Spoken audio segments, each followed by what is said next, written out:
Përshëndetje miq, një nga atraksionet më të famshme të Vlorës turistike, Vlorës së turizmit elitar.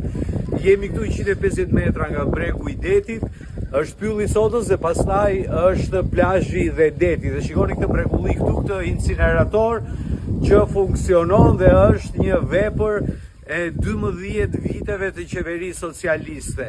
Një mrekulli për Vlorën turistike, për Vlorën e plazhit, Vlorën e turizmit elitar. Shikoni ç'a bëhet këtu. Dhe njerë në disa ditë këtu i vjet flaka dhe tymi mbulon gjithë qiellin e qytetit të Vlorës.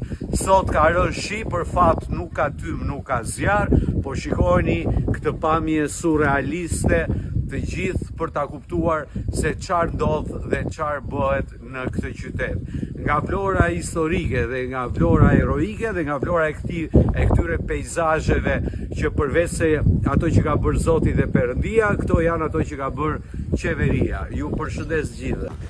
Ja dhe zojt shtektar që kanë ardhur me cërimat e tyre zbukurojnë akoma këtë ambient, këtë kryevepër inxhinierike të 12 vjetëve të rilindjes. Ka rilindur gjithçka në Vlorë nga ky vend. Ju përshëndesim të gjithëve me këtë bukuri spektakolare.